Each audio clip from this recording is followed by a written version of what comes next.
and welcome to the Johnversations Podcast. This is episode number 61. And as always, I'm your host, John Connor, saying thank you for spending a little bit of time with us this week. Super happy to be back. Brand new episode coming at you this week. If you're a return listener, thank you for coming back. We're happy to have you. If this is your first time listening, again, do me a solid. Go ahead, pause the episode, head over to Instagram, follow us at Johnversations on Instagram, follow us at Johnversations on Facebook, hit us up on Twitter at @Johnversation. If you're a new listener, a longtime listener, we would love to have you as part of the conversation. You can interact, leave questions for guests. We always announce who's coming up on the show and things like that. We would absolutely love to hear from you and to have you be part of the show. I find myself saying this all the time, but truly super excited for this week's episode. It's a big fanboy kind of geek out episode for me. My guest this week is the insanely talented Ferry. She was the head of the hair department on the best show to ever hit the airwaves, The Office. She's responsible for a lot of the looks that we know and love, from Angela Martin's braids to John Krasinski's wig in season 3. We talk about that. So many good stories. And again, you know, there are a lot of people who geek out like over the Marvel movies and stuff like that. But for me, this is my universe. So much fun having the chance to sit down with Kim. I think it's a great interview. Super excited to share it with you, especially if you are an office head like me. Before we jump into it, guys, I just wanted to take a moment and let you know, I know it's been a crazy week. There's been a lot of insane stuff in the news. I hope that you guys are happy and healthy and mentally well. And again, hopefully this is a good break. Just getting the opportunity to enjoy some good conversation and hang out for a little bit. So thank you for being here.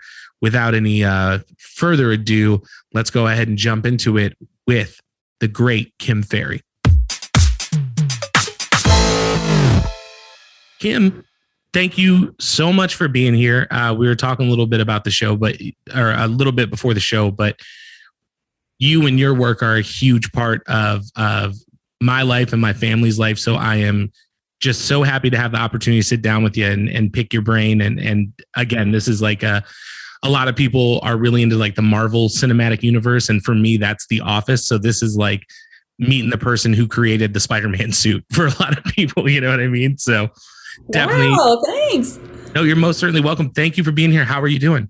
Really good. Thank you. Good. So you're in California, correct?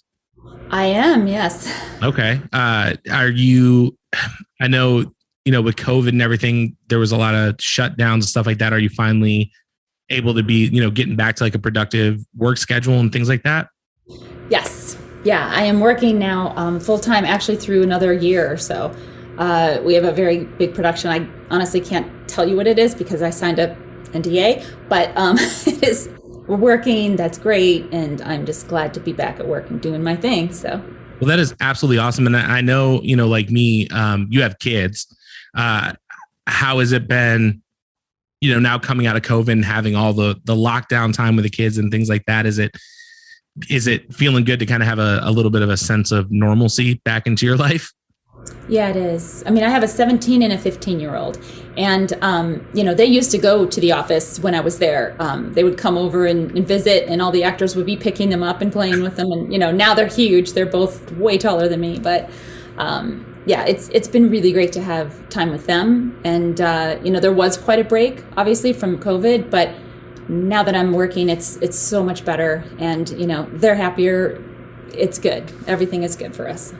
Yeah, it's I've often wondered, you know, with parents of older kids, because, you know, my daughter, I've talked about her on the, people are probably like, we know about your kid because I talk about her a lot, but she'll be 3 here in a couple months. So, you know, she was just a little shy of 2 when everything started happening.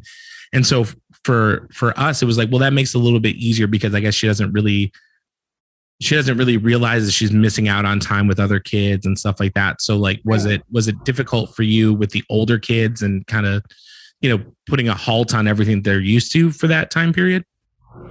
Yeah, I think for a while, you know, again, I had also had a knee surgery over that break as well. And then another fix for that as well. So it's been, it is kind of a crazy year last year, but this year has been a lot better. And I am so grateful that I'm working again. So that helps, because it really does.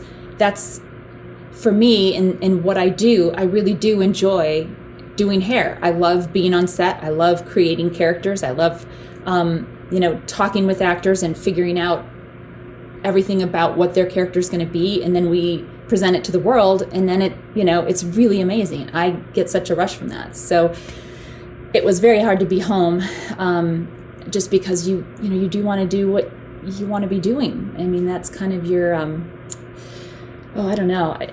It's just something that I hate not doing hair. I love I'm sure. I just missed it a lot. So. And it's interesting because I kind of liken what you do to almost like a musician, right? Because you spend so much time, you're working with these actors, you're working to create these characters, what these looks look like. Yeah. And then you're just putting them out into the world. And then it's like, well, now it's out there. How's it going to be received? And I grew up playing in bands and things like that. So it was always like, well, you meet with your friends, you write the song, you put it out there, and then just hope people like it, and you have the opportunity to do it again. You know what I mean? So it's I think that for a lot of people, there may be a level of artistry that goes into it that maybe just doesn't kind of calculate when you think about what someone like you does, if that makes sense.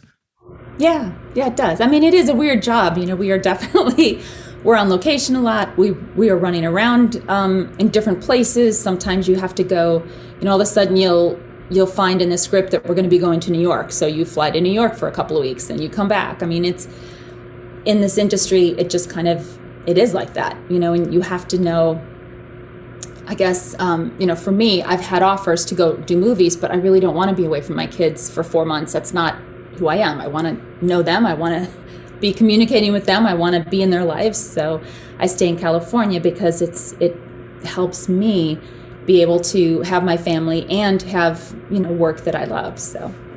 Oh yeah. And I mean, it definitely makes sense, especially when you've got kids and things like that. Like, a career is awesome. And I've got a day job and stuff like that. But if it took me away from my family for months at a time, I could definitely see myself being like, I might want to look at something else, Yeah. So, obviously I do want to talk to you about The Office, right? The Office is incredible. Again, I've talked about it before, but it's my favorite show of all time.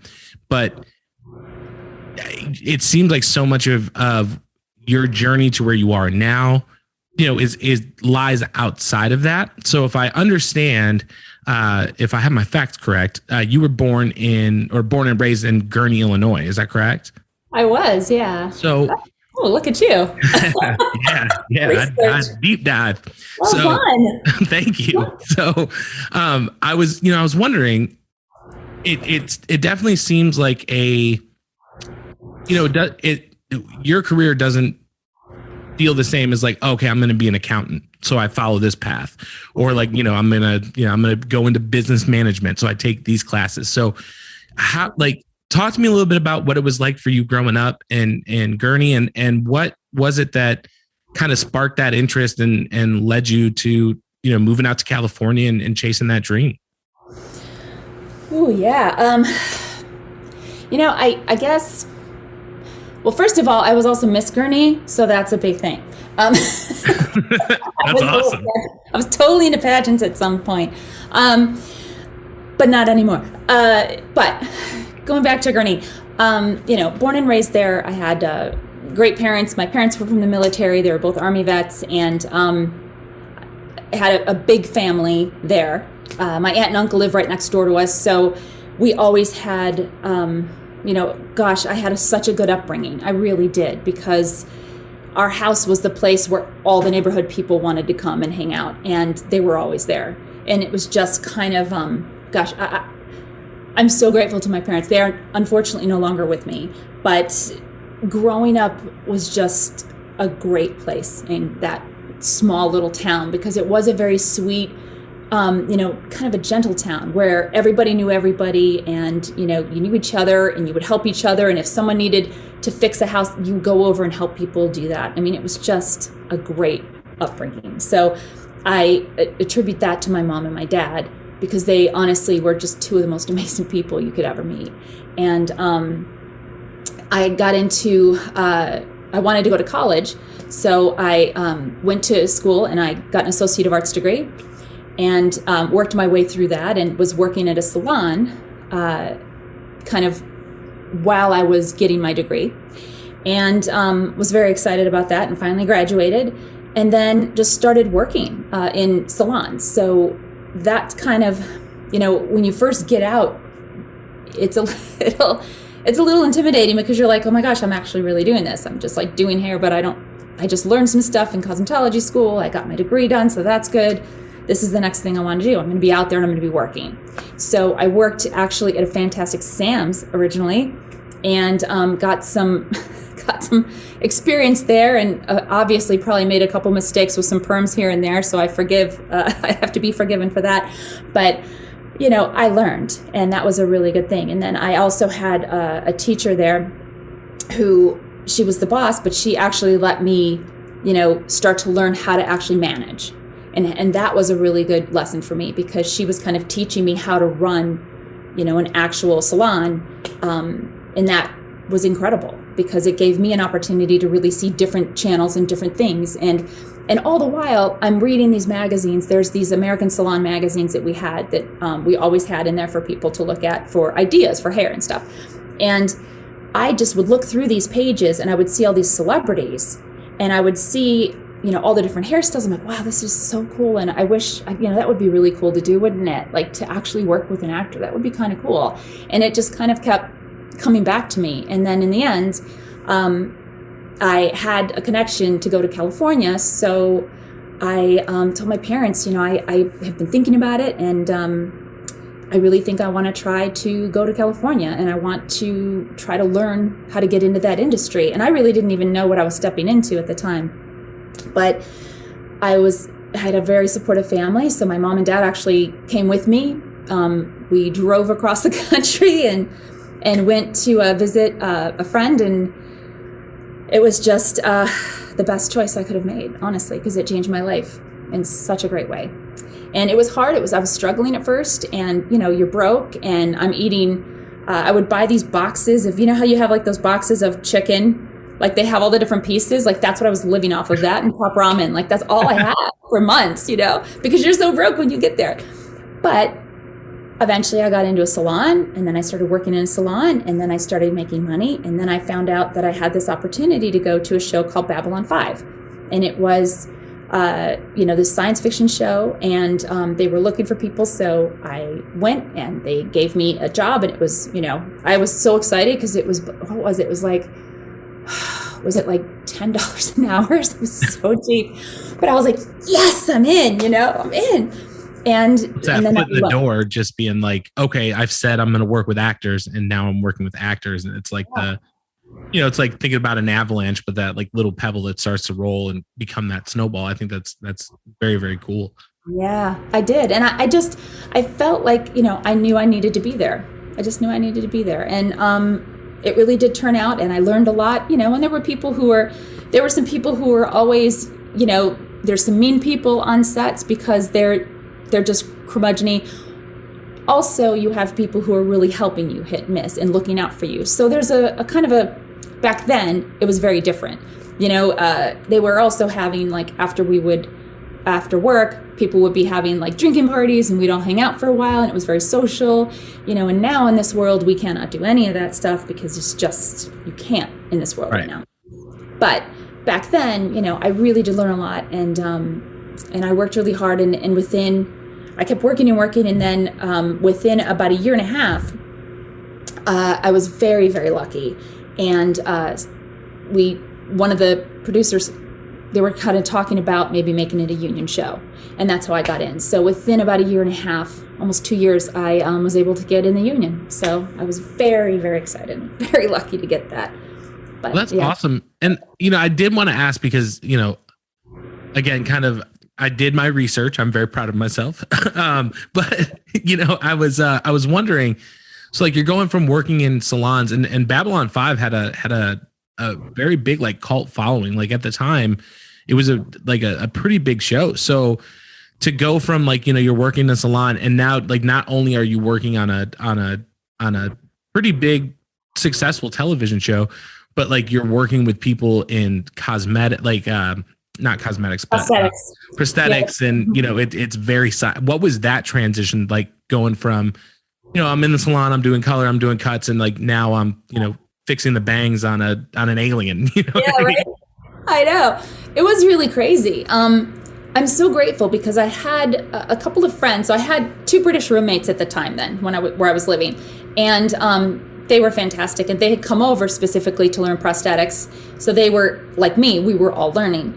And then we had 2, I will call them masters, 2 really great prosthetic people, Greg and Will, who were friends of ours, and they were teaching us how to do some of this stuff because they, so I learned how to do bald caps, and then they actually did like a whole mask on me, so I knew what it felt like to be in like a, when they're putting the cement on, they're putting all that stuff on you to get that head cast.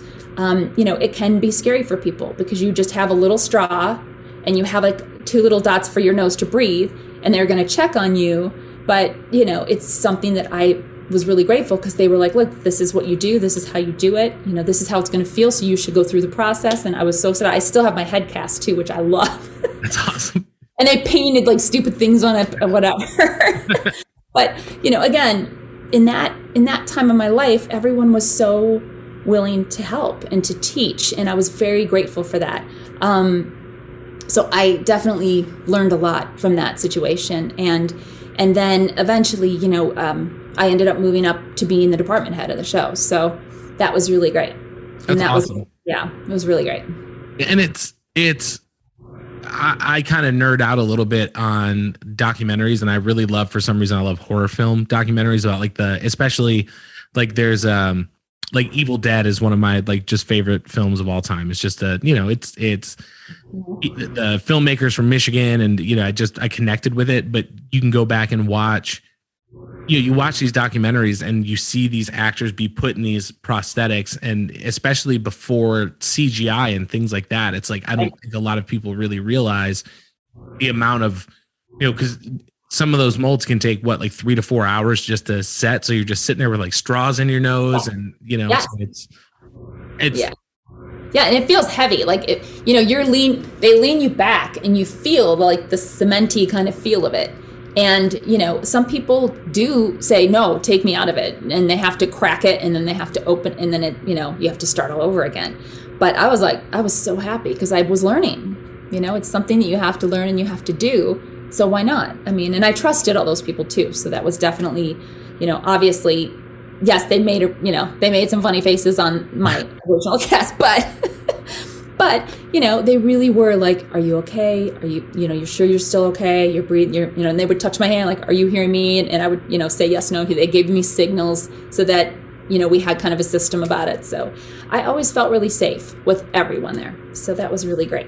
Yeah. It seems very much like it would be, very like sensory deprivation, you know what I mean? Because you can't see anything, you can't hear anything.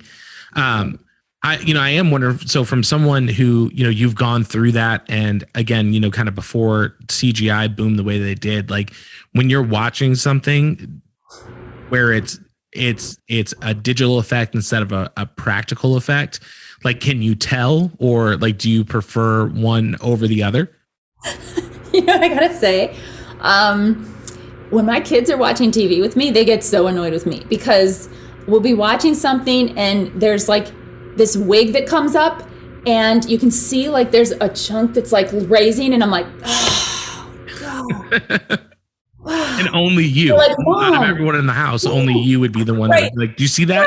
Yeah. And I'm like, oh, God. I'm like, you know what? And then I'm watching like, oh, can we just fast forward a little bit? I can't watch this. Like, why would they do that? And they're like, Mom, like, I'm sorry, but it really annoys me because you have to be on point. I take it very seriously, and I've worked really hard, so hard to get to where I am. And you just hate seeing those like little pieces where, continuity is nuts. Like you'll see a picture where someone has their hair like this, cut to someone else, and then guess what? It looks like this. And then they're like, cut back, and it's like this. And I'm like, ah. It's just when they're not on camera, they're just constantly playing with it. And yeah, and it's funny. I've heard a lot of directors kind of talk about that as well, where it's like you become so immersed in this world of like how the camera is set up, where the light is, like what the shadow looks like. So when you're watching something, you're like, oh, well, whatever they're using for the, for the fill light should be a foot back, but it's not. And now that's the only thing I can focus on. And it completely takes me out of whatever movie I'm watching. So I'm imagining it's, probably very similar for you, where it's like that, like you said, that continuity where if you catch something, it's like, oh, well, now I don't care about anything else that's going on. It makes me crazy. My kids always get so annoyed with me, but it's okay. They still love me. Yeah, it is so hard to watch that stuff and see it, in the hair flipping back and forth, or you go to one shot and then you see like a totally different thing, and it makes me crazy. Oh yeah. I mean, I want that to be a good thing, and I want to have a good job when I'm doing things like that. So I'm very aware of all of it.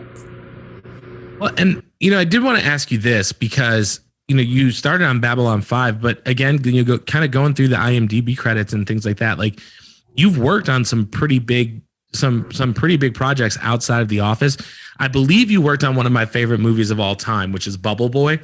Yes, I did. With Jake Gyllenhaal. Yeah.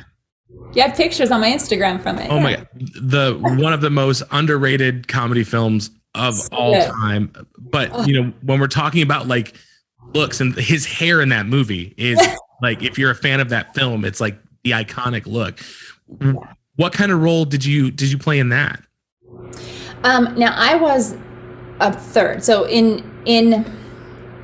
so you'll have a department head, and then you'll have probably maybe assistant department head, and then you'll have a third. And I was at that time just helping out. I wasn't even a third at that point, but I had joined them. There was a whole thing where I was working with somebody on what was it? We were doing Bubble Boy, but then we were also going to go on to Rush Hour after that. So I kind of in the middle of that met some people who were doing it, and the other woman who was doing it was Vonnie Hinkle, and she was the one who was running that hair department. So she did his hair, but it was, so she's responsible for that wonderful hairdo and everything. So I will give her credit for sure. It's so good. It's so funny. It was so good, but it's also, oh my gosh, Danny Trejo was so great. Like he was the coolest dude. I just loved him. So it was really a fun thing to do. And it was kind of crazy. And we did go on location, hit and miss, and we went out to Vegas and stuff. So it was fun to do. But everything. Yeah, that's all I can say about that one. Well, I wanted to ask because, again, if I understand correctly, you worked on Wedding Crashers, which is, Vince Vaughn, Owen Wilson, just the great Christopher Walken. I mean, you've worked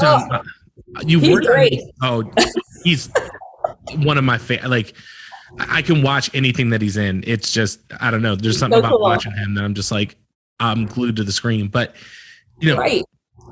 Being somebody who is, from a small town, now you've moved to California, you're immersed in this, this culture now that is probably like pretty new. And you know what I mean? Like, were there any moments when you were first starting that you like had any of like these like starstruck moments? Like, I met this person, I just can't believe that I'm here. Like any out of your body moments, I guess. Cause I imagine for like somebody like me, if I was to bump into Steve Carell someplace, I physically would not be able to speak. I wouldn't be able to talk to him. I would just be so like exploding with joy and rainbows. I don't think I'd be able to get a word out. So, I mean, did you have, when you were starting, did you have any moments like that or? No, I didn't, honestly. Short answer, and I appreciate the honesty. No, I didn't. Because you have to know that, if we do freak out with people, it makes them uncomfortable. So you don't want to make the actor uncomfortable. And, and you have to be professional. You have to be cool. You can't be like, hey, can I have your autograph? Oh my gosh, can I take a picture? Like, those are no's in the business. You never want to do that. And I've had that on set. Even when I was running The Office, there were some people who got starstruck by, all the actors on our show. And they were asking for pictures. I'm like, guys, like, you're professionals. Don't. You can't. Because it's just, it takes them out of the, the scene that they're in and what they're trying to do and the conversation they're going to be having when they go out on set. So, you really do have to have boundaries. And, for me, and also, by the way, I have to circle back to Christopher Walken, because the greatest moment with him on the Bears movie that we did. Country Bears. Oh my God, I did the Country Bears. Underrated. That movie is so out there. It's so good. So good. But he's amazing. Like, he went out and he did this whole tap dance and everything. But he walked into the trailer one day. He was just leaving it. And he just turned around. And he's like, a man in a bear suit. Oh, it's funny. And then he just walked out. And I'm like, what just happened? So I will give you that. He's amazing. I listened to a podcast called How Did This Get Made? And it's all about like these kind of bonkers movies that people they just kind of do a deep dive into them. And Country Bears was one of them. And I listened to it and I watched the movie. I remember I saw it, I think, when it came out with my younger sister. But I went back and rewatched it. And I was like, this movie is just a trip. It's so out there. And so the music performances and things like that. It was just, it's crazy, but it's so much fun to watch. Yeah, it's fun. Yeah.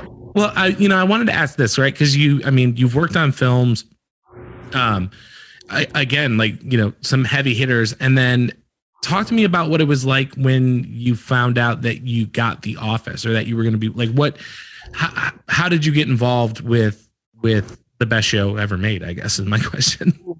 Yeah, again, I agree with you. It was the best show it was ever made. I will guarantee it's always going to be that for me. So getting on The Office. So I had worked with Ken Zabornak, who was a producer on another show that I'd worked on previously. And we had a good rapport. I had talked to him. He was saying that he was going to have this other show coming up. Would I be interested? And I'm like, yeah, I would love to, because I liked working with him. And eventually, I was, at the time, down working on Veronica Mars with Kristen Bell. And I was going to come back up and work here, but it was going to be an overlap. So I didn't get to do the first few episodes of The Office because I wasn't available. But he had promised me, hey, I'll hold the spot. And, hopefully we're going to get picked up and you should be on it. So I was like, great, I would love that.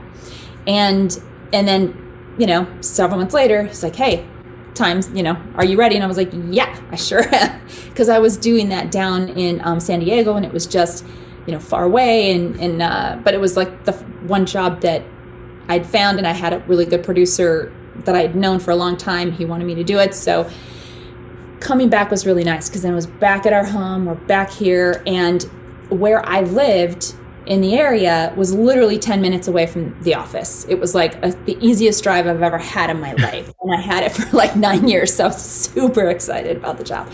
And I had also known Steve because I had worked with him on Bruce Almighty. So I had also done that movie, and again, I wasn't running it. I was just like one of the extra people that were helping out. But I was there doing all of the wigs that we were putting on him when he was having his hair burnt and, going flamed up and everything. So I was helping the department head do that. And that was really, really fun. So that's how I got to know Steve that time, because, he was there for a long time and we would chat a lot and everything, and we'd talk about kids and whatever. So it was really lucky for me that because this producer knew me and had a good rapport with me, and then also now knowing Steve from being on that movie, and he knew me and he'd seen me for 4 months that we were working on the movie or whatever. It was really great, because when he came in, he's like, oh yeah, hey, I know you. I'm like, yeah, I know you too. So he's like, well, I'm really glad you're here. So it was just really easy because we kind of knew each other. So the first thing I had told him was, I really hope that you'll let me change your hair, because I would like to do something different. And he was like, yeah, I know, I'm definitely on that. And I was like, great. So that was the first thing that we did, was we discussed that. I did a little, thing for him and how he looked, and he liked it. And that was how we established his look for the show. Yeah. Cause I know that season 1 hair where it's just all like pulled back. Yeah. And it seems like I've read that like he lost weight in between season 1, season 2, because I think he was like, maybe getting ready for like the 40-year-old virgin or something like that. But yes, he was. He just looks so. He almost looked like a sausage in a casing a little bit, and it felt like that first season it was almost made to look like that, where like he was just kind of stuffy and the slick back hair, like he thought he was cooler than he actually was. You know what I mean? Yeah, I think for me, when I was talking to him, I watched those first episodes and I was like, wow, why is his hair so slicked back? And when I learned from the producer saying, well, they kind of wanted this Gordon Gekko look. That's what they were asking for. So Gordon Gekko was very slicked and very back, and he, thought he was a very slick character. But for me, I just felt it was too severe, and I just didn't think it looked appealing on him. And you don't want him to look creepy. You want him to be likable. And, the person that he really was kind of, awkward, but kind of, trying hard, but not too hard. I mean, you have to figure that character out. And I'm really glad, because the second that I got to talk to him and do his hair, we were both on the same page. And I was really happy with, I was just basically like blow drying his hair, getting some more lift to it, not making it so tight and so, I just didn't like the look previously. So it worked out though, because then he really liked that. And he had also, like you said, he had lost weight. So he looked a little slimmer, and I think it was a really nice kind of pulling everything together for him, just fixing that hair. Well, and it's interesting too, because when you look at season 1 compared to season 2, like his hair changes, but it also, and I don't know if it's just if it's a correlation between like the look changing and then being able to find the character, like once the look is right. But like a lot of people are like, season 1 is really hard for me to watch because he is so cringy. And they are some of my favorite episodes, like Diversity Day. I could watch all the time, and it's still just as funny as the first. Yeah, it's terrible. But it's just so funny. But you see him, when the look changes, it's like the character finds his humanity. You know what I mean? As far as like the likability and you just nailed it. Connect to him. He has to be likable, because if people don't like him, how can you give this character any kind of, movement forward? He has to grow, and he has to be someone that you can at least not be running away from. So yeah. And that's one of the things I love about that character, is because he wants so badly for people to love him and admire him, but then he's also got this, like, it comes from a place of like caring deeply for these other people. And that's, I think, what allows it, at least, in the 400 times I've watched it through, for me, that's the thing that allows me to be like, oh, okay, so for all the faults, those faults are coming from this place of like caring and love and just, wanting friends, and it makes you able to connect with him, even though he does so many off the wall, like crazy things, He does. He really did a lot of crazy things during those years. But, again, you have to keep that likability to him, or where can you go from that? You don't want to hate people. You don't want to have like one person that's just always horrible and awful. So, yeah, it was, I was really glad that we got to kind of fix the hair, get that moving. He had lost a lot of weight, after that as well. So I think it was a really nice kind of transition into season 2 to really find his own and, move forward. And it gave him a lot of other options on, what he could do. Yeah. Well, and I want to ask you this too, because, obviously, and I'm sure, everybody knows this, but The Office, the American version, is based on the UK version, and what it feels like is watching that first season is that it was, even down to the hairstyles, a lot of it was very much modeled after the UK version, like, the Dwight hair and right. So what was that like for you? Because, the first season comes out, and then it generates enough buzz where NBC is like, okay, like, we don't know if we're going to pick it up for long run, but we'll order like X amount of episodes.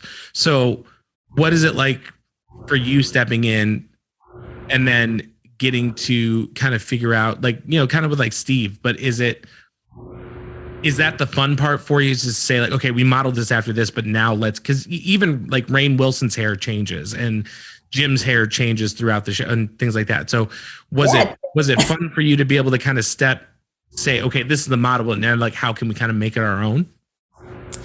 I did watch. I didn't want to watch the first 6, to be honest, because I don't like doing that sometimes, but at this point I had to, because I needed to see how everybody looked, and I wanted to see what their characters really were like, each individual person. And as I go back and I do things like that, I will like stop, I will write notes about like each character and see what they're doing and how they're acting, and like, you know, the Mindy character, the, you know, BJ's character, Pam, Angela, all of them, to get a feel of it. And then I have a conversation once I meet them. You know, we have a conversation about what their thoughts are, and you have to have a conversation before you do any of that stuff. So yeah, it's kind of like a one-on-one. When I get on a show, you know, you're talking to somebody and you want to see their thoughts and see where they are. And then I'll pitch things that I think might work. And if it doesn't work, that's fine. I'm not offended.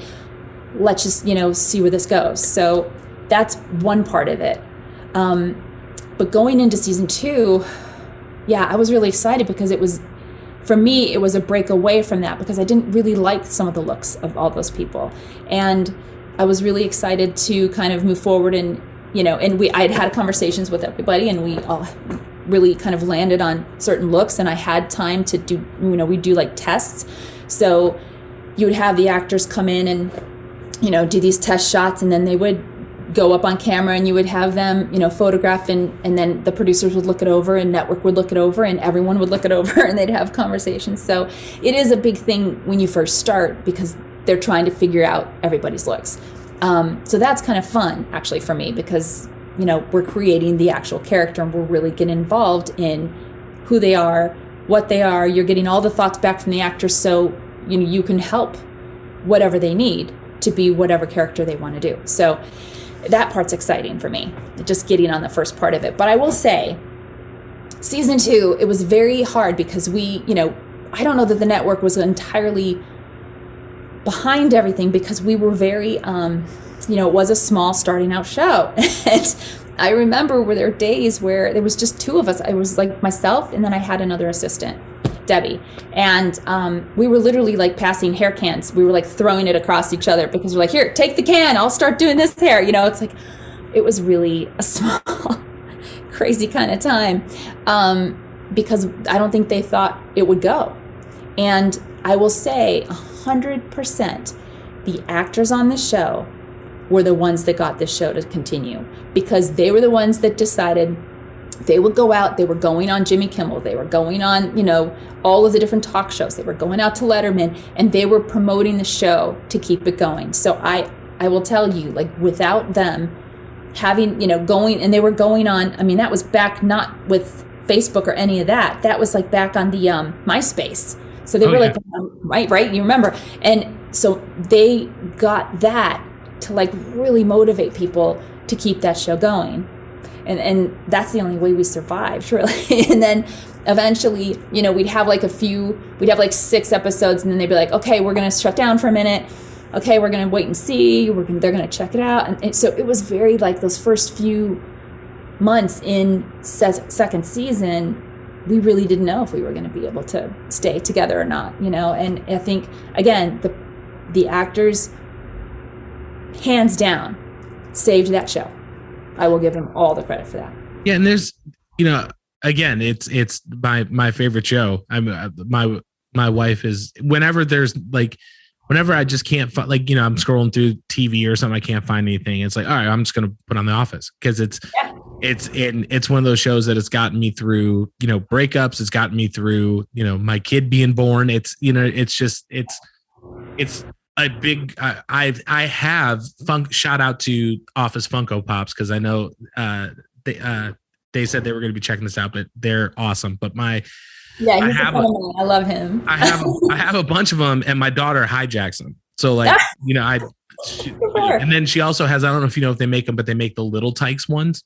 So she's got a little miniature Michael and a little miniature. Oh, cute! They're so cute. But you know, I've heard the cast basically say in interviews and things like that, like, you know, we knew we had something special, and if we could just get everyone else to see, you know, right. We were all saying that this is a special show. This is a really great show. You can't take this away. It's a really good show.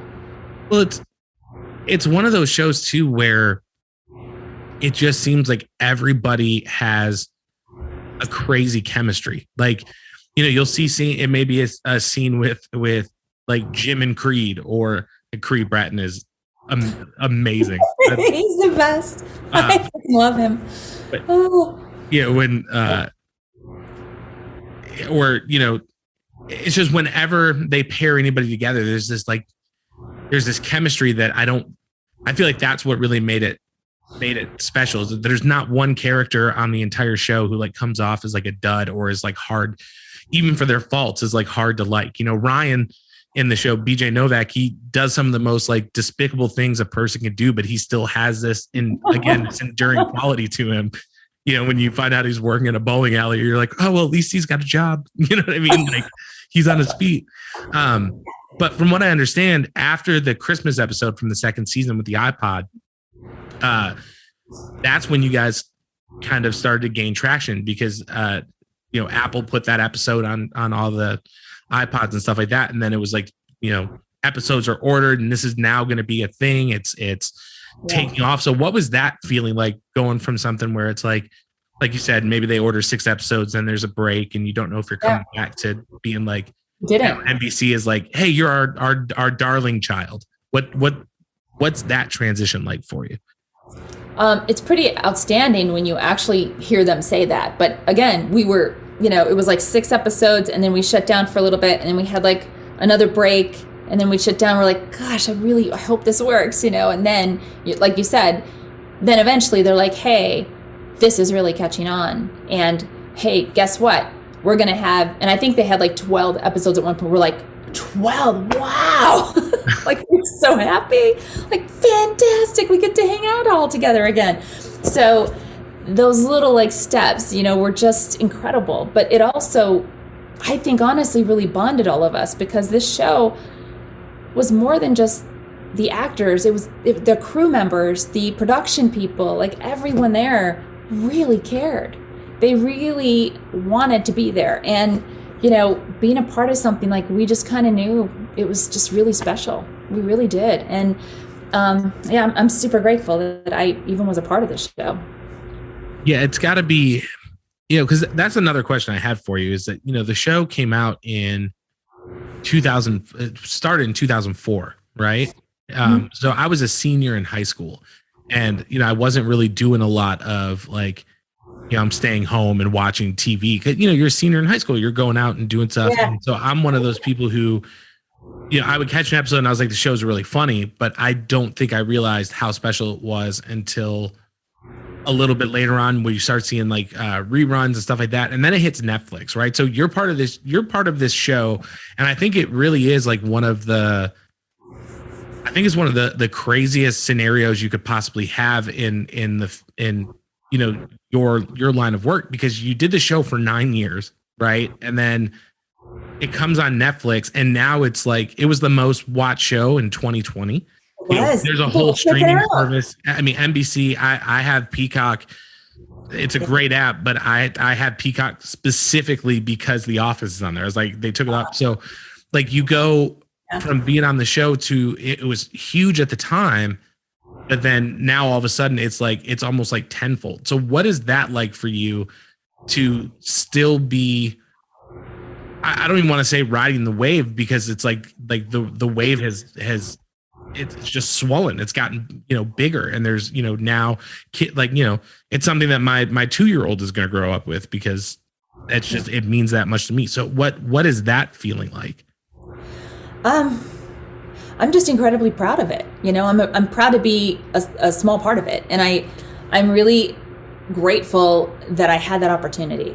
I still am in touch with actors from the show. I'm still chatting with Angela and Jenna and, Kate and a lot of other people, Mindy, all of them. I enjoy just everything that we, thinking back to all the things that we did and all those, oh my gosh, so many wigs that I did. Oh my goodness. I just am grateful. I'm just really grateful, because that, hands down, I will say, is the best job I've ever had in my entire life. I usually do that on my hashtags at the end. I'm like, best job I've ever had. I loved my job. Like, that's all that I say, because it's true. I loved that job. It was so fun. And it was so great. What I loved with Greg Daniels, he would give me tasks, even when we did the stuff with, Kate and the bald stuff, or when I had to, figure out like things getting stuck in her hair, whatever. I loved it because the challenges, like you have to be creative, and a lot of that, going into some of those things, like even just shaving, doing that one shaving thing took 3.5 weeks for me to plan. 3.5 weeks to get it right. You have to fix the razor. You have to make sure it's not going to cut anything. It can't hit this very delicate piece on the top. So you have to, teach her how to do it and where to move it, and make sure you keep it this much away from the head so that you don't tear this prosthetic before everybody, and then you have to start all over again. And like, it was just, I loved when he would give me these like very difficult things, and I'd be like, I got it. And then I'm like, oh my God, what do I do? And then you're like figuring it out. I'm like, no, it was just a blast. I mean, it was very challenging, and I really, really loved when he would come in and be like, good job. And I'd be like, yes, because it was a lot.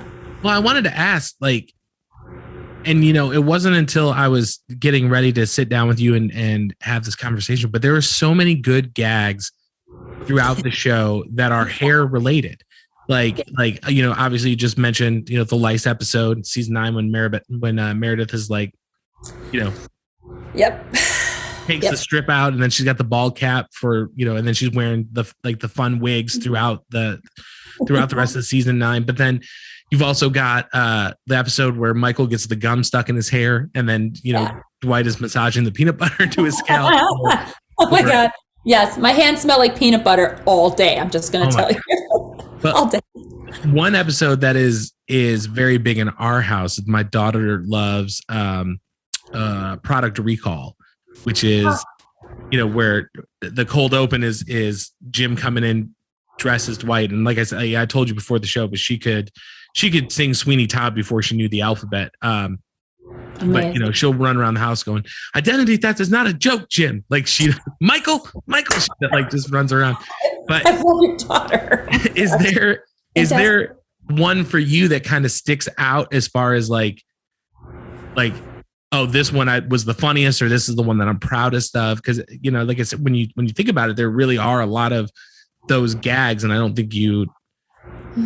really think you link them together until, it gets pointed out, So is there one that sticks out for you? There were a lot. I mean, for me, yeah, I would say the lice episode, because Greg actually really wanted Kate to shave her head, and he meant it. And she's like, I really don't want to shave my head. I'm like, you're not going to have to shave your head. And she's like, no, I really. I'm like, no, really, I got this. Like, I'll talk to him. And, it was a conversation between Greg and I did tell him, look, I know how to do this. I can fix this. We'll get it. I know the best in the business is Prosthetic Man, who is incredible. Ed French, he is incredible. And it took us about 3 to 4 weeks to literally prep. And, but we went in, she came over, we did the prosthetic stuff. She was shown what to do.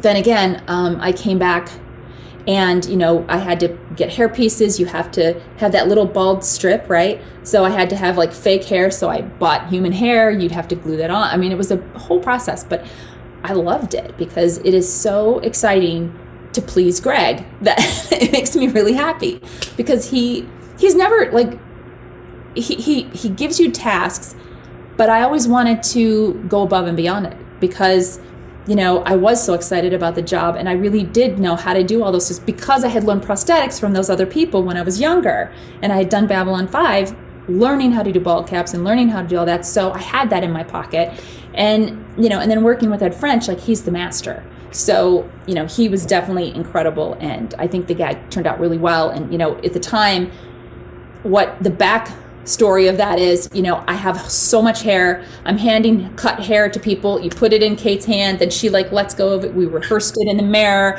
I was showing her like, this is how you let it go, and then it looks like it's falling, and then we run around, we grab all the hair, we pull it all together, and we do it again. And I knew they were going to do take after take in that. I knew it. And eventually, it was probably, they're like, oh, just a couple takes. No. It was like forever. but it worked, and he loved it, and he got everything he needed. So those moments, like that one specifically, was my proudest. Yeah, and it's got to be. I mean, when she comes in, she goes, "Shaboom! How you like me now?" That's like, so good. But or she's like, I think these little guys migrated from down south. That's one of the funniest lines in the whole show. But she's so good. Kate is so good. And poor Kate, because it seems like they're, I listened to the Office Ladies podcast, and she was talking about her parents being like, "Can you stop being naked on TV?" Like, she's always just doing something crazy. But she was so funny about it. She's like, well, here we go. Like, she just took it so wonderfully, because she was a comedy, she's been in comedy forever. And she just like, well, this is how we do it. I'm like, okay. Oh yeah. There's that, when she's just squirting the hand sanitizer in her hand and but I wanted to ask, because you had mentioned, like that feeling of pride when you were able to kind of impress Greg Daniels. And I'm wondering if that kind of comes from, was he kind of like the I almost want to say like father figure, because he's the guy who's responsible for bringing all of this talent together in one place. And then, it's the little engine that finally turned into the Amtrak or the bullet train and just takes off. So is it almost like, you see what I did, Dad? Like, I did it, like, look how good I did. You know what I mean? Yeah, he's my boss, and I want to impress him, and I don't want to get it wrong. So yeah, it's really important to me to do the best that I can to make everything perfect, so that when he sees it, he likes it. And it's, he was never someone who would be awful to you. Like, he's one of the nicest producers in this business that I've ever worked with. So it wasn't about me being nervous or worried about anything. It was, I just really liked when he would task me with something. I'm like, yeah, game on. Like, let's figure this out. Because it made me then go to the prop master and have a conversation with him and say, I need to get some clippers, but you need to have them, you have to take the metal out and you have to have it smooth. And I'm going to ask you for this. And then we're going to have to modify it. And then you go to, someone else, and you're talking to them about, hair, and ordering that and figuring that out. And I mean, it's just such a collaborative thing. It was just really, really, though, for me, making Greg happy was like, it was a challenge for me, but I loved it. I loved making him like, oh, and he would be like, that's good. And even if he said like, it's pretty good, I'm like, great. Like, it made me so happy. Yeah, it's like the little bump that gets you through the day, almost. Like, you go to put your head on the pillow, proud of what you did, Yeah, no, it really is. Well, I wanted to ask you this too, because you hear, and you may have spoken on this before, but there's the whole, I've seen it in a million places, but season 3, John Krasinski was in Leatherheads with George Clooney and things like that. So from everything that I've seen online, the majority of season 3, he's wearing a wig.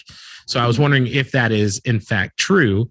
And if it is true, how challenging was that? Because you had mentioned, continuity earlier, because it looks different than it does in season 2. And then, obviously he gets like the more mature cut at the end of the season. But is there any truth to that? And if there is, was it, what were the difficulties around that? Yes, he did. The thing that annoys me, I will say, was, when he wanted to do a movie with George Clooney, and he had a great opportunity, and he really wanted to have that opportunity. And like, I am very happy to do whatever I can to help any actor get whatever part they want. And he really wanted it, and I knew that he wanted it. So I had proposed that, I have a wig maker. She could make a wig, and it would look exactly like you, and it would be really great. And, he then, because he wanted to do it, he said, okay, then I'll just tell me what I need to do. And I said, I'll take care of it. So, you order it, you have him come in, he gets fitted for the wig. And then, so he gets the wig, and we decide that we're going to actually put it on and film it which I shouldn't have done actually, but but we did it. So I said, you know what, we're going to put this on and we're going to see if they know if it's you or it's the wig. And so I put it on him and we did a scene, and it was a basketball when they were at the what's his name? I'm blanking on the boss. Not Michael, but his boss. Jans? No, not David Wallace. David Wallace. David Wallace, thank you. Oh my God, I was forgetting David Wallace's name. That's horrible. I could see his head and everything, but I couldn't get it. Okay, so yes, so we decided, okay, let's just put it on, and then we're gonna, film it, and then we're gonna take it off, and then the next day, in dailies, we'll talk to them. We'll say, hey, did you notice that? You know what I mean? And then that's kind of the plan that we had, but the plan changed, and this was very scary for me because I'm, so I have children. I want to support my family, but, it was a little nerve-wracking. So I end up, I said, okay, so after we filmed, right, he was supposed to come back to the trailer. I was going to take the wig off because I had it hidden. I had like a little spot that I would hide it in. And, and we had done this all too, like in his trailer. So I would bring the wig maker in. She did everything in his trailer. I was there with him. We did everything. And then nobody knew. And it was a whole thing. And then again, we were going to show it. And then after the dailies were seen, we were going to say, so what do you think? And then we were going to break it like, hey, see, he's actually wearing a wig. Didn't work out that way. So I'm sitting there and I'm waiting for John. And I'm like, hey, one of the PAs, I said, is John coming in? And she goes, no, he just left. I go, wait, he what? Because he was supposed to come to the trailer, he had the wig on still. And I go, where did he go? He goes, oh, I think he went to go to Greg. I'm like, what? Oh my God. Okay. And I had my set bag with me. So I literally grabbed my keys, had my set bag, jumped in the car. Now we were filming, it was only 3 or 4 blocks away from where we actually filmed the show. So I get in my car, I'm racing, my heart is thump, thump, thump. Oh my God, what is he gonna do? I get there and I walk, I'm literally running up the stairs because it's a second floor. That's where all the writers are. I run in and I'm like, hey, sorry, one second. Is John here? And they're like, are you okay? I'm like, no, is John here? And they're like, yeah, he just went in the room. And I'm like, okay, can you tell him I'm here? And BJ walks out and he goes, hey, Kim, are you here about John? And I'm like, what do you mean? Because at that point I'd sat down and he sat next to me and I'm talking to him and he goes, yeah, that thing about John, about the wig, right? And I was like, what do you know about the wig? And he goes, well, I just saw him go in, but I don't think a wig would look good. I don't think he would ever be able to, and he was wearing the wig. So I was like, so wait, you saw John go in just now? And he's like, yeah. And I go, okay, so interesting.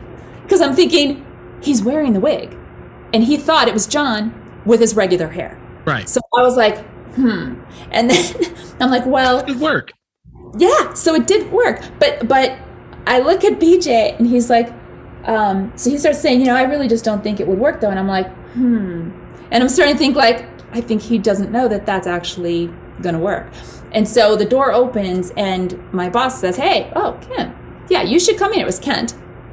So I walk in and I was like, I literally turned to BJ. I said, it was nice working with you, BJ. And he's like, what? And I got up and I go in the room, they close the door, and this is the perspective I see. So I see Kent sitting there. I see Greg behind the table. John's wig is laying on said table. And I'm like, so, what do you guys want to talk about?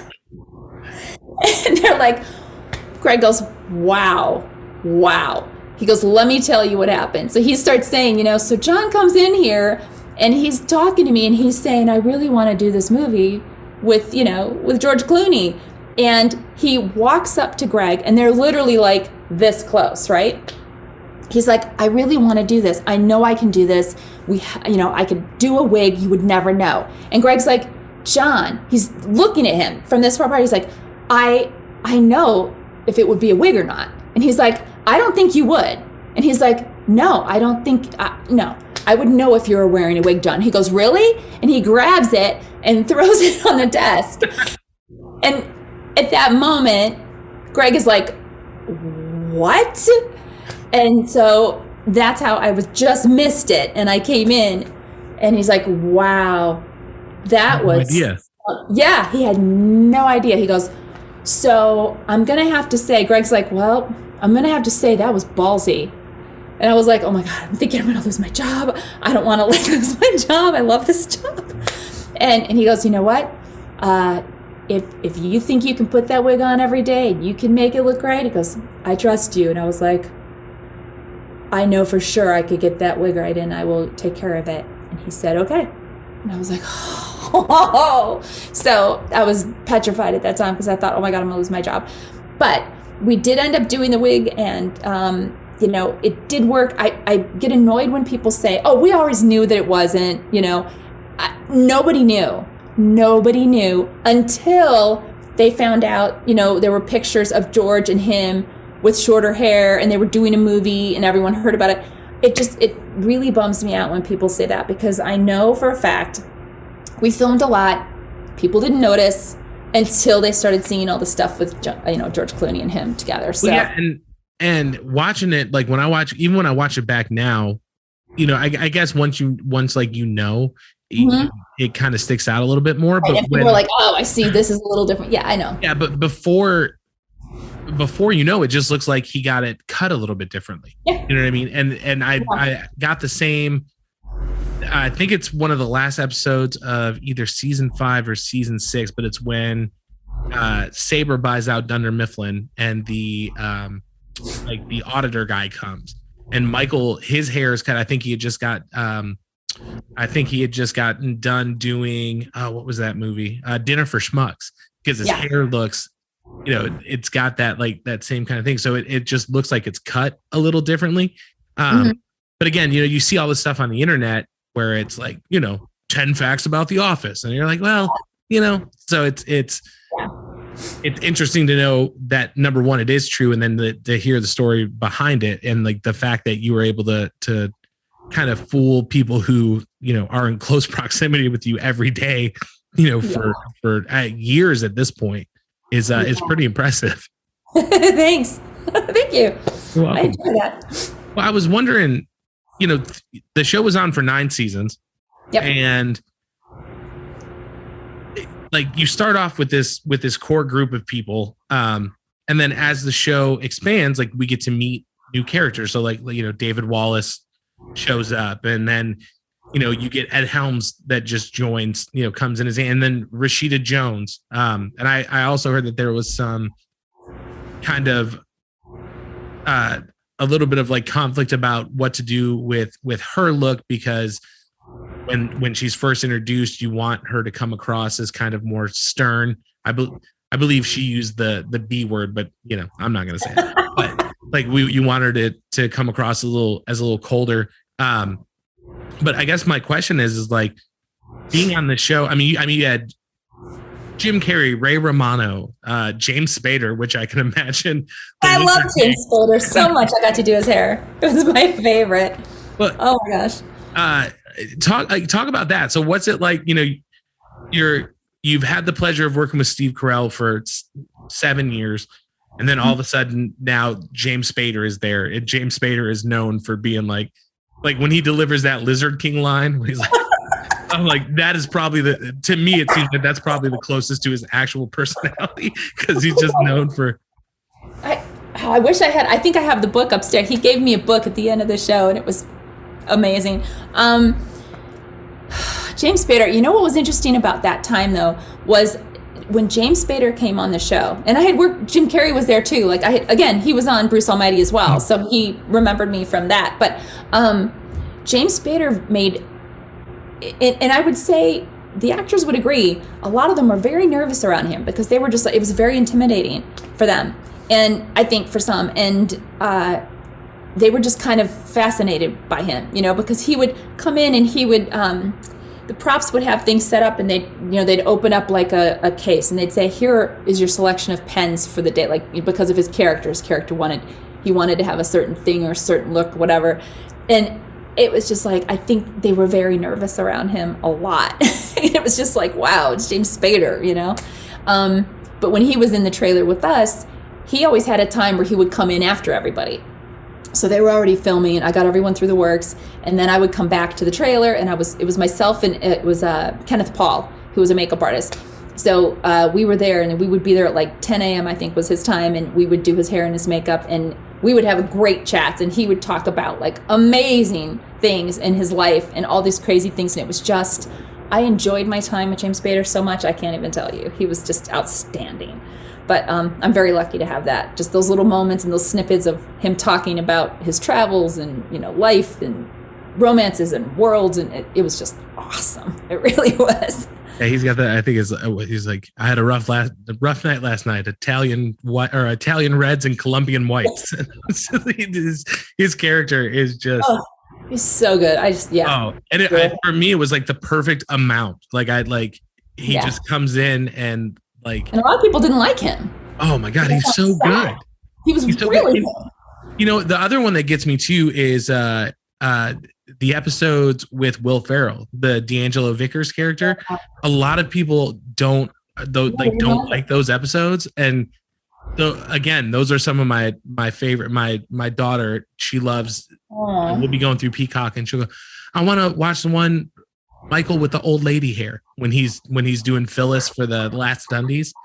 So I'll have to go through until she sees the picture, and then she'll be like, that one. But he's just so funny, and it kind of blows my mind that he gets that kind of reaction. What was that like having him around? Because it was only like 3 or 4 episodes. So what was that experience like? 4 or 5. He was so sweet.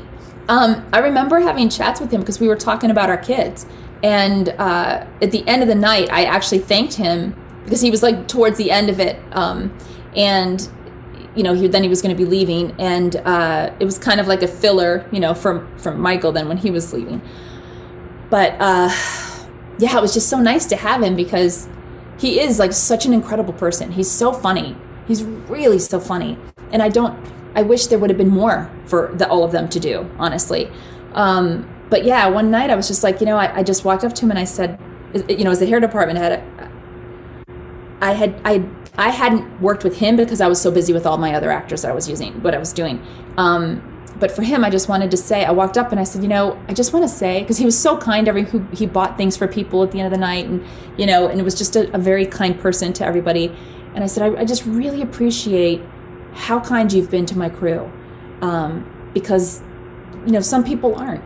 And I just wanted to say thank you. I think you're just a class act. And he was like, oh, that's so nice of you. And like, yeah, but, you know, and then we started talking about kids, and I said, and I'm going to have to leave tonight because I'm going home because it's, you know, it's sleeper sofa night. And he's like, what's sleeper sofa night?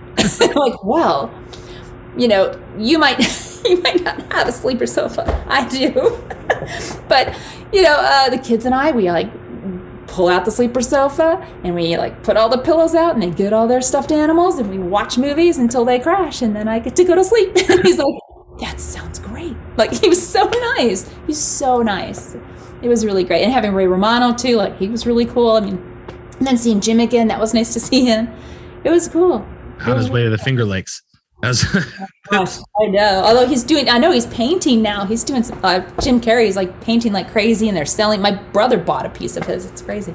Yeah, I heard he came out with a book too that I heard is really well. It's like an autobiography, but it's like kind of fiction, but kind of not. He was doing a press tour for it, and it seemed like it's really interesting. I haven't got a chance to. I am reading. I can listen to books on tape. I have attention deficit disorder, so if I start reading, I'll see a word and start thinking about 300 different things, and then I have to go back and reread the whole page. But it definitely sounds like it's very interesting. You know, I did want to jump in to some questions from some listeners. We have a theme song, so I'm going to play that. I love it.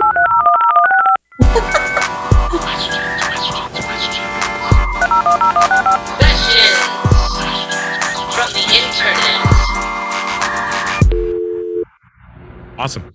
So our first question actually comes from Morgan. And Morgan, I wanted to make sure that we asked her question. Morgan she asked the question on Instagram. So thank you for following us on Instagram, Morgan. And Morgan is actually a nurse in the COVID ward right now. So she's going through it. And so I wanted to make sure that we said thank you. Thank you for all of the hard work. Thank you for taking care of people. And if the least that we can do is ask Kim your question today. So thank you for writing in. But Morgan wanted to know, Kim, where did the inspiration, and you've probably talked about this a lot as well, because I know they've talked about it on the Office Ladies podcast, but Angela Martin has some crazy braids like throughout the show. Her, she's one of those characters that goes from, when you first meet her hair slicked back, real tight ponytail to, she's got these crazy Swiss Miss braids and stuff. So Morgan was wondering where the inspiration for her braids came from and what inspired you to kind of do her up that way. First of all, I want to say thank you to Morgan, because my mom was a lifelong nurse, and I completely know how hard that job is. And so thank you for that. The inspiration on a lot of the braids, each time I would sit down with the actors to figure out who they were, their character, what they wanted, what they liked, what they didn't like, I would make notes actually. And then from the notes, I would actually get the products for their hair. And you'd have like all these different things that really just makes it smooth transition into who they're really going to be. So for me, coming off of Babylon 5 is actually the influence, I will say, because I was doing sci-fi hair a lot, and because it was a place where we were in space, and it couldn't look contemporary for that show. It had to be weird and kind of, different. I will say, I will credit that to doing braids, because I was really good at braiding, and that's kind of my jam. So that is kind of what I ended up doing on Angela a lot, because Greg Daniels wanted her to look severe in a way, but she didn't like too much severe. So I thought, well, why don't we do some more things, like we'll do it fun with braids. So I called it the Angela braid, because I did do like a little braid around her one day, and she loved it. And then she walked up to Greg, and he was like, oh, that looks really great. I like that look. And she was really happy because she could have her hair down in the back, but she had like this braid. And then from that point forward, we were kind of doing some fun braids and different things like that. So yeah, I got to play with that, and I still do. We're kind of talking about maybe doing a braid video together if I can meet up with her again. So we might do something fun like that. Please do. I'm a girl dad. I'm a girl dad. I've got one kid. She's a girl. Mom can braid her hair, and then she'll ask me to do it. And it's like, I feel like I'm just tying in a knot. So if you could, any help that you could give me, I would definitely, because I don't want to be that dad that's like, low pony, that's all you got. Have a good day at school. Yeah, I did post some stuff. I do have videos on my Instagram if you want to look at some of them. I did do like a Jenna hair, and this is how Angela's hair was. So I have a few of those.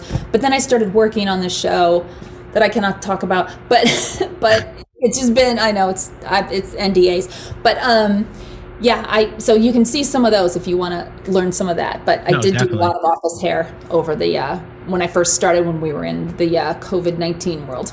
Yeah, well, and it's definitely, I think it adds a lot to her character, because like you said, she does have that level of severity to her. But again, just like every other character in the show, which kind of talking it through, it seems to be a commonality, but they've got these certain character traits, but again, there's still that that enduring, the way that Angela loves her cats so much, like it makes Sprinkles, you forgive. Yeah. R.I.P. Sprinkles. But it makes you almost forgive the fact that she is so severe. And a lot of that look, it almost reminds me of like a Fraulein, or like Sound of Music, or almost like maybe like one of those nuns who would bust you in the knuckles with a ruler kind of thing. You know what I mean? Like it just fits her so well. Yeah. Well, and she is severe. She can be very severe and very like mean and rude at times. And then, you see a softer side occasionally too. So yeah, it was fun to play with her and her hair, because it was, you never know what kind of gag you're going to have too. So it has to kind of fit together. But yeah, I really had a good time doing all the hair. It was, one of my wife's favorite moments is her where it's when the back gets loose and she's got the head cover on. She goes, poop, raining from the ceiling. Poop. My wife's like, that would be me 110%. And then we did have another question, and actually two people asked this question. So shout out to Kelly Hall on Instagram and a friend of the show, Jessica Gomez.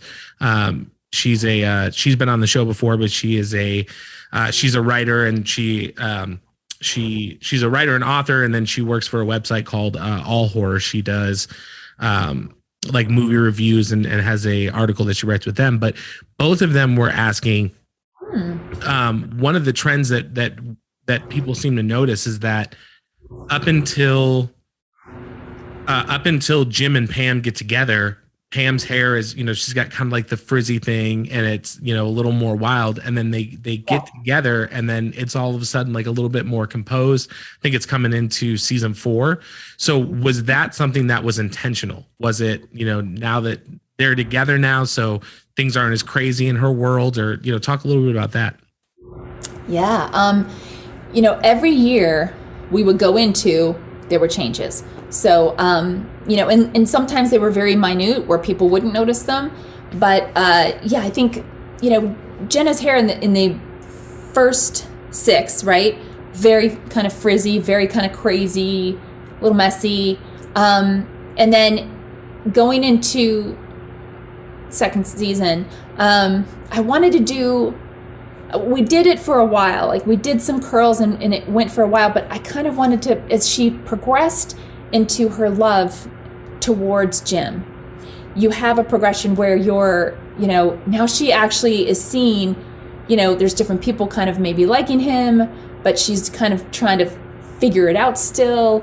Is she really just his friend, or is she really like him? Maybe she's confused. And so we're kind of moving towards that, I want to look a little bit better maybe every day because I think I might like this guy. And that kind of led us into that path of, maybe just like small moments where it's not her curly hair all the time, but we like slowly kind of moved it up into a little, thing here and a little thing there. And then I think it was really nice because it kind of progressed without being like, bam, all of a sudden she has this beautiful hair and she's ready to go. It needs to be, honest, and it needs to be something where you don't really notice it until she starts like really getting more connected to him. So yeah, that was kind of what we plan, what we try to do. And that's really interesting too, because another one of my favorite shows that I watch a lot is It's Always Sunny in Philadelphia. And Rob McElhenney is one of the stars of that. And he's talked about, you watch these shows where, something like Friends, where they start off looking like normal people, but right. Then, as the budget gets bigger and everything, by the end, they look, you look like Jennifer Aniston. At that point. Yeah. Yeah. So I think it is very interesting that you took the time to focus on that. Like, what would this natural progression look like? And I think that really carries throughout the entire series. You know what I mean? It's like, it's almost like the characters grow instead of like, you can tell like now we're these big celebrities. You know what I mean? Yeah, no, I agree with that. Again, the characters are moving very slowly, and that's a good thing, because you don't want to just like all of a sudden, boom, she's in a relationship with someone else, and then this relationship with someone else, and someone like Greg was very, very, very smart about how the progression would be. And, you are like having these secret moments where someone might be flirting with someone and it could really be so sad, but then maybe you can turn it around and you can fix it. It was very slow, which was good because it gives you that time to really see, the progression of the characters instead of making it super fast and, oh, here's a relationship. Let's throw these two people together and see what happens. Like, he really thought it out. He was so good at what he did. And I respect so much about his, everybody, the writers were incredible, and they really gave us a lot of things, to use. And, I love that they didn't just throw things out there and just make it like forced.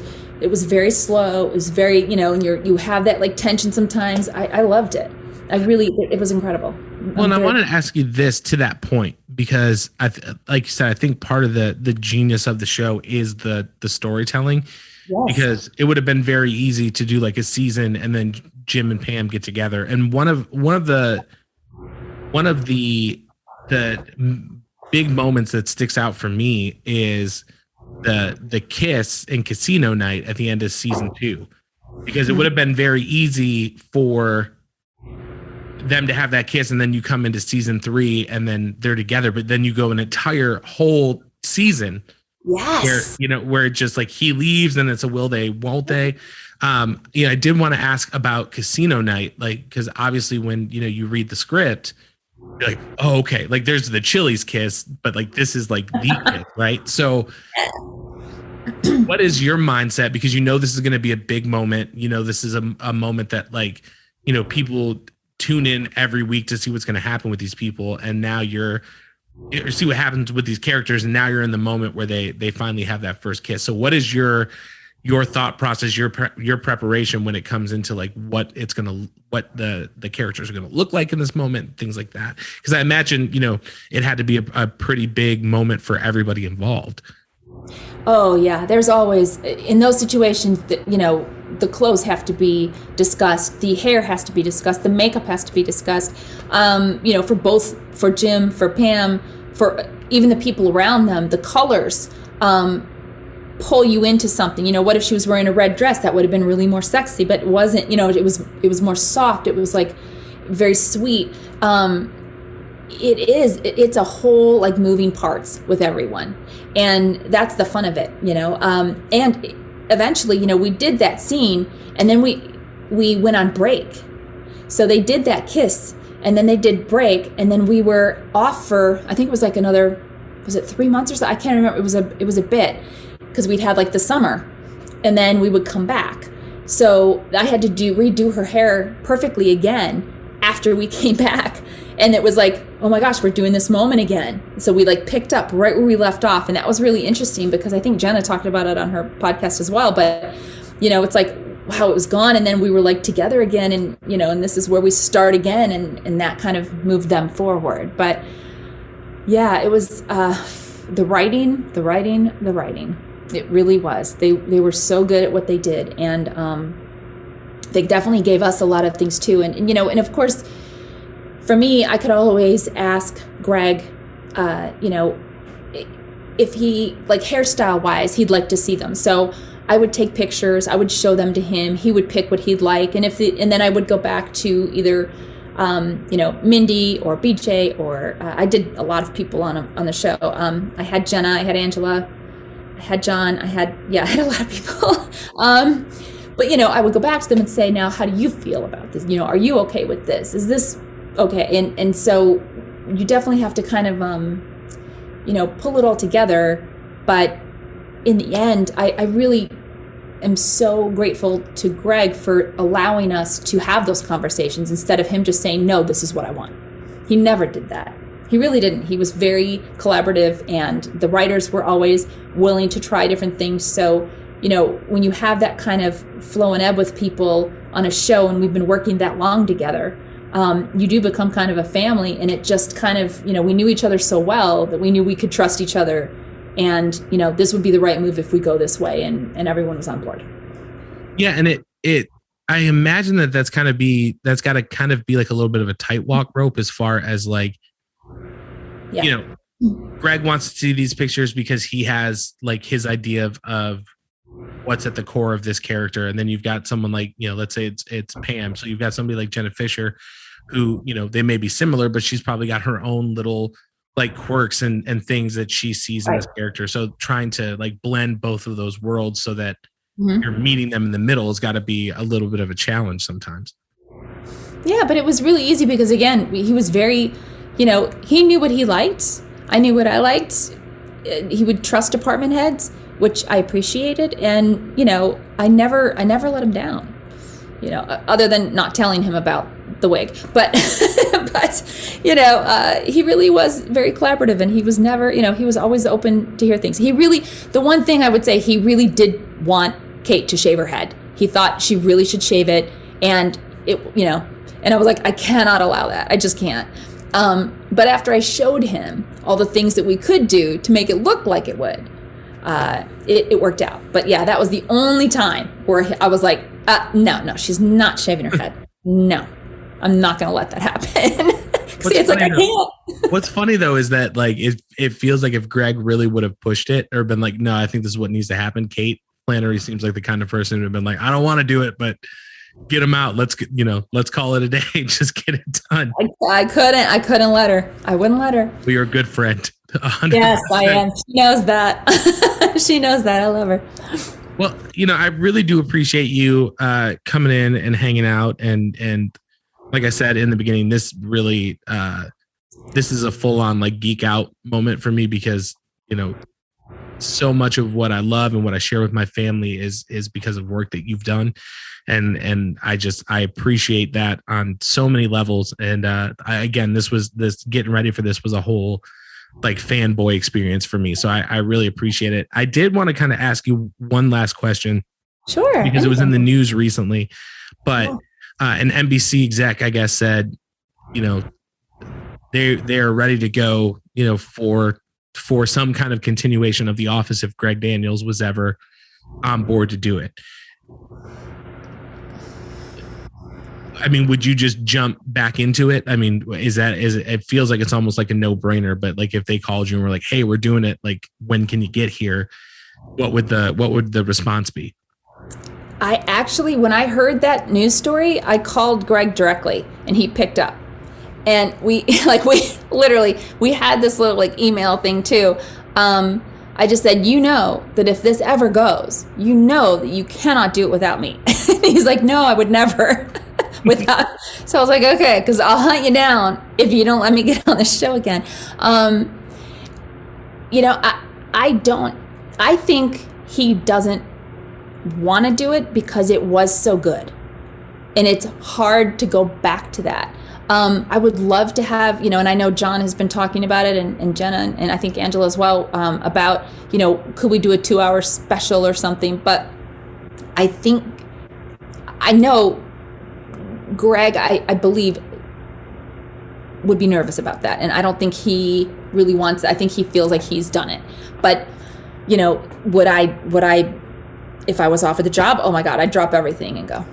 Yeah. Yeah. And I mean, there's got to be that fear would make sense, especially when it's something that like so clearly resonates with people in such a, like, you know, I'm in a Facebook group where it's just, you know, people putting polls where it's like, you know, did Dwight do the right thing or should have you just given sprinkles of medicine? You know, like it's literally stuff like, yeah. So it's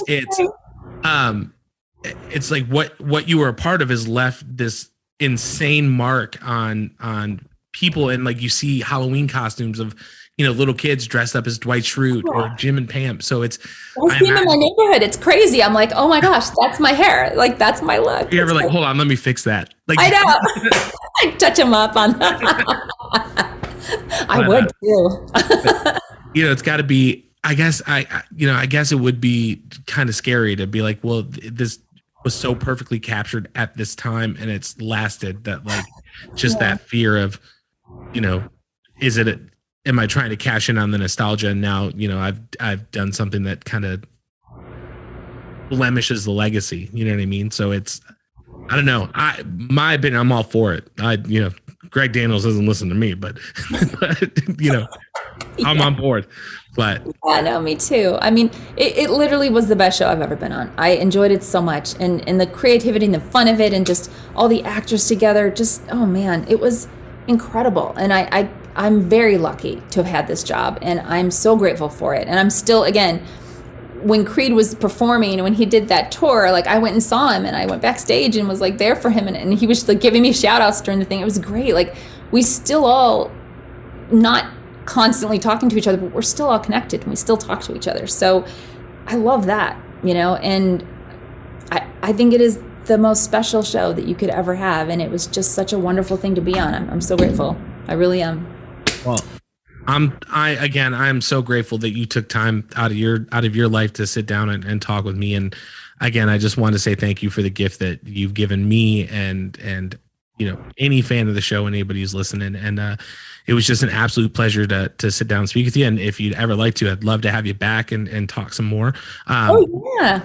Would you stick around for a minute after we wrap up? Sure, I would. Awesome. Well, guys, that is episode number 61. Thank you for joining us on the Johnversations podcast this week. If you enjoyed the conversation, you want to find out more about Kim, head over to Instagram, follow her at hairferry, HAIRFERRY.Kim on Instagram. She's also on Twitter at that same handle. Again, thank you guys for checking out. We will see you guys next week.